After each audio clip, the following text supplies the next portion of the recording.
Welcome to my channel Sci-Fi Love Story. Thanks for watching. Please like and subscribe. Ambassador Jason Rell had never expected to be standing on the bridge of an alien battleship, his hands resting on the cold metal rail as the endless void stretched before him.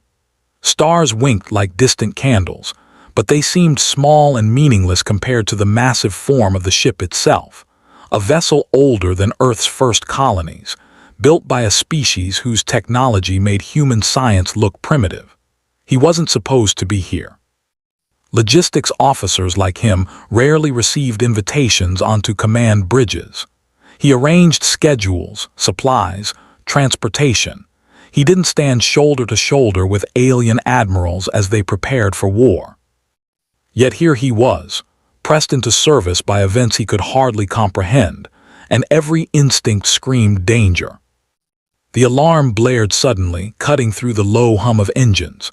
Red lights bathed the bridge in panic. Jason's stomach lurched.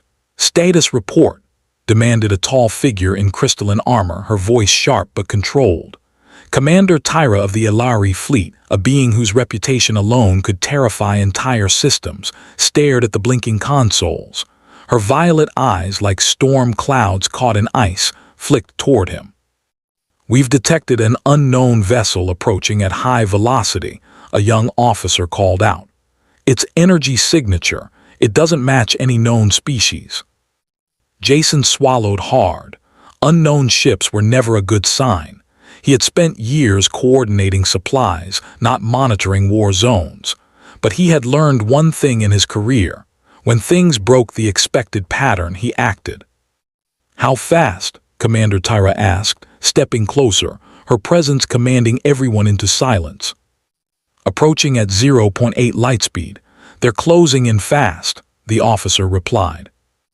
Jason's heart pounded. Even at sublight speed, collision or attack was possible within minutes. He glanced at the bridge crew, all of them tense and alert. Their hands hovered over controls that could obliterate planets, and yet they looked to him. He realized with a jolt they weren't just watching, they were waiting for him to act. He drew a deep breath, remembering the protocol drills, the countless hours of planning convoys across hostile systems. Protect the people, anticipate danger, do what needs to be done. "Prepare the shield lattice and activate decoy drones," he said before anyone could stop him. His voice was steady, even as adrenaline surged. "We'll buy time and scan for their systems. I'll coordinate energy reroutes for maximum efficiency." The bridge erupted into motion.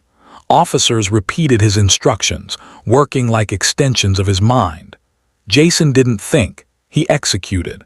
Shields flickered to life, drones launched into the void like a swarm of metal hornets, and power flowed from the engines to the defensive arrays. Moments later, the alien vessel appeared on the view screen. Its shape was unlike anything Jason had seen, a jagged, blackened mass, writhing as though alive. Its surface shimmered, absorbing light rather than reflecting it. A collective gasp swept across the bridge. Even Commander Tyra froze, staring. Jason's hands moved over the console, rerouting power, calculating trajectories, estimating survival probabilities. The ship shuddered as a pulse of energy hit the outer drones. Explosions flared across the screen, but the drones held their positions, sacrificing themselves to slow the attack. "Shields at 40%. Divert all power to the forward lattice," Jason barked, heart hammering. The bridge crew obeyed instantly. The alien vessel's pulse struck again and again, testing every contingency Jason had rehearsed in simulations. Minutes passed like hours. Finally, the intruder slowed, its trajectory shifting unpredictably. Jason leaned forward, eyes scanning every readout. The unknown vessel wasn't attacking randomly. It was calculating, testing them, probing for weakness. Then, with a sudden jolt that made the bridge tilt violently, the alien ship fired a concentrated energy beam directly at the command core. "Core breach imminent," an officer shouted. Jason didn't hesitate. He slammed his palm on the energy matrix console, diverting all auxiliary power into the core shields while simultaneously calculating the angle for the emergency thrusters. The ship groaned, the metal screaming in protest, but it held. The beam passed harmlessly, its energy dissipating across the reinforced shields. Divert secondary energy to propulsion. Evade Vector Gamma 3, he ordered, spotting a weak point in the alien's approach. The massive battleship lurched, jerking sideways at impossible speed. The alien vessel adjusted, but Jason had anticipated this, rerouting shields in real time to protect key systems. The bridge fell silent. No one spoke, not out of fear but awe.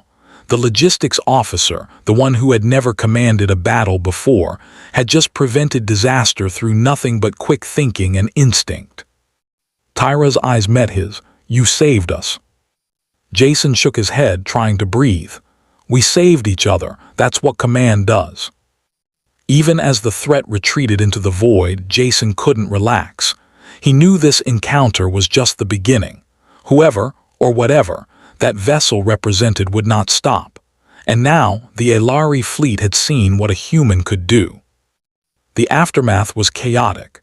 He was summoned immediately to the Admiral's chamber, where the High Council of the Elari debated in tones that made Jason's head spin. They were impressed, confused, and fearful. "You acted outside standard protocol," said one counselor, his voice echoing in the crystal chamber. "Yet your actions preserved the fleet and lives. How? Why did you decide what to do?" Jason swallowed. "Because it was necessary. If we waited for permission, everyone would be dead. I saw the risk and acted to protect the people under my care." Murmurs spread across the chamber. The counselors exchanged glances, some skeptical, some impressed, some visibly unsettled. One elder, tall and robed in silver fabrics that seemed to ripple like water, leaned forward. "In all our history, humans have not been known for instinctual protective action. Your species values survival, ambition, self-interest." He paused, studying Jason. "Yet you chose otherwise. You acted not for glory or advantage, but because it was the right thing to do." Jason nodded. "I do my job. Protecting people is my job. Status, species, politics, those don't matter in the moment." Silence filled the chamber. Then, unexpectedly, the eldest counselor spoke again. "Then, by our law, we recognize you as a protector. Not merely a human among us, but one who has demonstrated qualities worthy of integration into the Elari family. You are now bound to our house by recognition of character. You will receive guidance, status, and responsibilities beyond your species' rank." Jason froze. Integration into the Elari house. He had only saved a fleet, not joined a royal lineage. This is unprecedented," he said. The counselor's eyes were sharp, piercing. "Extraordinary acts require extraordinary recognition. By law, this acknowledgement cannot be revoked without dishonor to both parties. You have chosen to act as a protector. You are claimed." Jason felt the weight of the chamber's gaze pressing on him. Hundreds of eyes, representing centuries of Elari history and law, were upon him. He realized the truth. His life would never be the same. "Do I accept?" he asked. "Yes," the counselor replied firmly. "If you refuse, you question the judgment of your peers and the integrity of your own actions. Acceptance is the natural path. You are protector. You are bound." Jason closed his eyes, thinking about the bridge, the crew he had saved, and the countless moments where instinct had guided him over logic. This was right. "I accept," he said, voice steady, yet tinged with awe. The council erupted into formal acknowledgments. Ceremonial lights flared, signaling recognition, while intricate holograms displayed his actions, the precise calculations and choices that had saved the fleet. Jason's chest swelled with a mix of fear and pride. "Your responsibilities begin immediately," the counselor continued. "You will live within the house, learn our customs, and act as liaison between humans and Elari. Your perspective as a human protector is now valued at the highest level. Fail not in judgment, for the eyes of both species will watch you closely." Jason nodded, overwhelmed. He had entered this war as a logistics officer and emerged as a protector, a bridge between species, a human who had earned trust and status through courage alone. He spent the next hours walking the ship, meeting the crew, learning the intricate laws and culture of the Ilari, realizing how much he had to unlearn about human assumptions to survive here. Every corridor, every panel, every officer he met reminded him that this world operated on principles far beyond his comprehension. Yet, there was an undeniable order, a harmony, and a respect for genuine character that humans often lacked. When he finally returned to the observation deck, he found himself staring out at the alien stars again, thinking about the unknown vessel, the lives he had saved, and the responsibility now resting on his shoulders. He realized something profound. Humans were often underestimated, yet courage, instinct, and character, qualities Jason embodied naturally, could inspire trust even across species, even against impossible odds. And now his life was irrevocably changed. Because being a protector wasn't a job, it was a calling. And the universe was about to test him further. The vast corridors of the Ilari flagship stretched endlessly before Jason Rell, polished metal panels reflecting a light that seemed almost alive. Every step he took felt like treading between two worlds, one of human simplicity and one of alien sophistication. He had been named a protector, bound by law and honor to the Ilari house, and yet the weight of that title was not merely ceremonial. The council had made one thing clear: he was no longer a visitor. His decisions, instincts, and courage would now directly influence the fate of entire star systems. "Protector Rell," a voice echoed behind him. Jason turned to see Commander Tyra walking alongside, her crystalline armor catching the light. "You've learned quickly, but status alone does not make a protector. You must now act in ways that test your humanity and your judgment." Jason nodded. "I understand, but I still don't know what's coming next." Tyra's eyes darkened. "You will soon enough." The next day brought the first trial of his new role. The Ilari had intercepted a signal from a nearby human colony, Delta 9, that had been cut off for weeks. Recon drones revealed a fleet of unknown alien warships orbiting the planet, energy shields pulsing ominously around the colony's atmosphere. "Delta 9 has never faced an organized threat like this," Tyra explained as they viewed the holographic display. "Your people, your instincts, we need you to guide the response." Jason studied the projection. Thousands of human colonists were trapped beneath the alien shields, their defenses weak and untested. The unknown ships were similar to the vessel from before, but larger, more aggressive, and seemingly coordinated. The probability of the colony surviving without intervention was low. He inhaled sharply. "We can't wait. We'll need to distract the fleet by time for evacuation. I can coordinate a decoy maneuver." Tyra tilted her head. "Do you understand the risk? This fleet could annihilate Delta 9 in hours." Jason's jaw set. "Then we don't wait, let's move." Hours later, Jason stood on the command bridge, orchestrating a desperate gambit. Human ingenuity clashed with Ilari technology as they launched decoy vessels, rerouted energy through planetary shields, and coordinated evacuation pods to slip through gaps in the alien fleet. Every move required split-second calculations, trust in instinct, and faith in the alien crew he had come to respect. The unknown fleet responded with precision, energy pulses tearing through decoy ships. Jason adjusted instantly, directing shields to absorb the impact while sending evacuation pods to safer vectors. "Protector Rell, they've locked onto the main colony," shouted a young Ilari officer. Jason's mind raced. He recalled the simulations, the readings, the patterns from the previous encounter. Divert all power to planetary shield harmonics. Launch counter-energy pulses timed with the fleet's vector. We hit them with their own momentum. The bridge erupted in coordinated action. Pulses of energy flared across space, colliding with the alien fleet. Ships shuddered, shields faltered, and gaps appeared. Evacuation pods streaked through, humans screaming, terrified yet moving toward the fragile hope Jason had engineered. Minutes stretched like hours. Jason monitored every pulse, every shield fluctuation.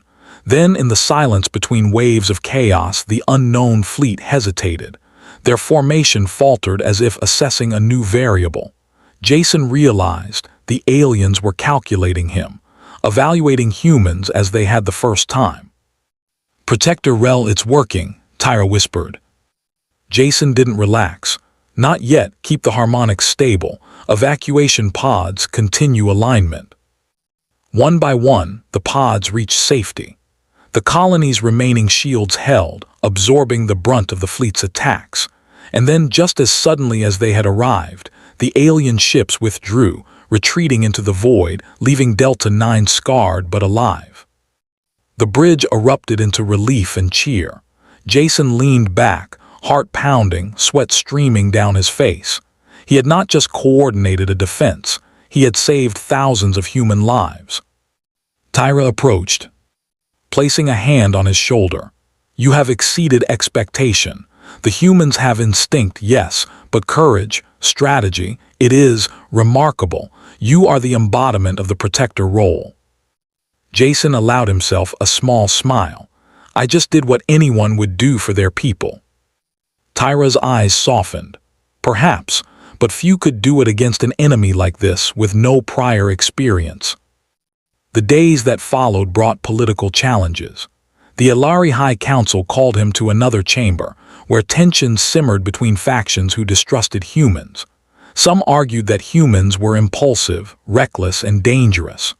Others whispered that Jason's success proved the opposite, that humans could inspire trust, lead with courage, and act with selfless determination.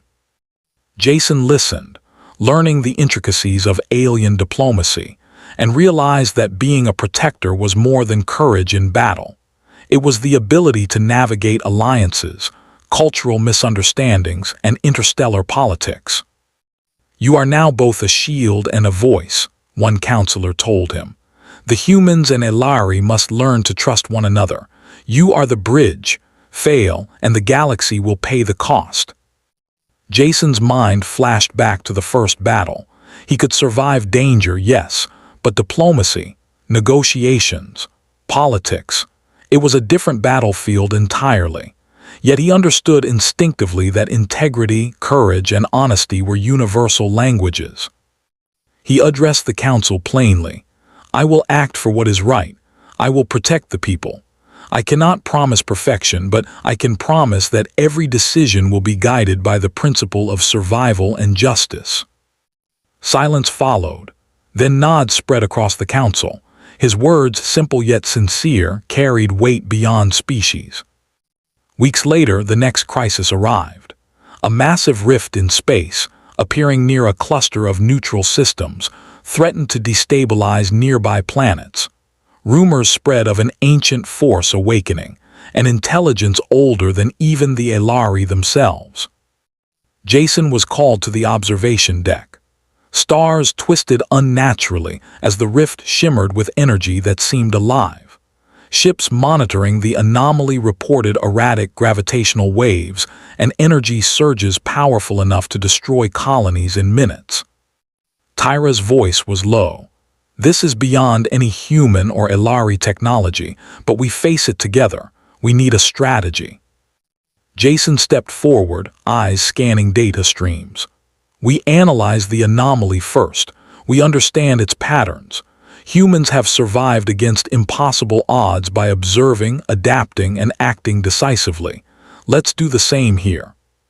He directed ships to monitor the rift, collect samples of energy fluctuations, and map gravitational shifts. Using a combination of human intuition and Ilari calculations, Jason identified a weak point, a momentary alignment in the rift's energy that could be exploited. All ships synchronize pulse discharge. Focus on the rift's harmonic frequency. If we succeed, we can stabilize the region before it collapses. The Elari fleet hesitated. The anomaly was dangerous, unpredictable, yet they trusted him. Jason counted down. Now. Energy flared, ships trembling under the strain. Waves of force clashed with the anomaly, shaking reality itself. Jason held his breath, monitoring each fluctuation. Time seemed to stretch infinitely. Then silence. The rift stabilized. Stars resumed their normal paths. Nearby systems breathed in relief. Jason exhaled, realizing that his combination of human courage and rapid decision-making had prevented a catastrophe. Months passed. Jason's reputation spread across the galaxy. Humans were no longer seen as weak, impulsive, or irrelevant. They were valued as allies, capable of bravery, ingenuity, and moral courage that could influence entire star systems. Jason himself changed. He had started as a logistics officer, thrust into a role he could not have imagined. He had faced war, diplomacy, political intrigue, and cosmic anomalies, and he had survived, thrived, even when the odds seemed insurmountable. Yet he remained humble. Protector, yes, but still human.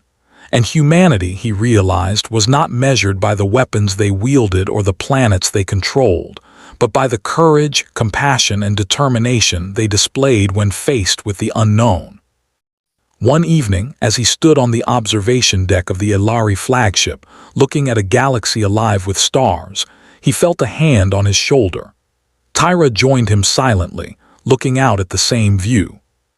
"You've changed the galaxy," she said softly. Jason shook his head. "I didn't do it alone. Humans, Elari, we did it together. If anything, I've learned that people, any species, can achieve incredible things when they stand for what's right." Tyra smiled faintly. Perhaps that is the greatest lesson a protector can teach. Jason gazed into the stars. There were still unknown threats, still challenges that no one could predict. But for the first time, he didn't fear the future. Because humanity had proven something the galaxy could not ignore. When humans chose to act, they could change the course of history itself. And Jason Rell, the logistics officer who became protector, had shown them the way. The stars stretched endlessly ahead, full of danger, opportunity, and promise. And humanity, once underestimated, would meet it head-on. The end.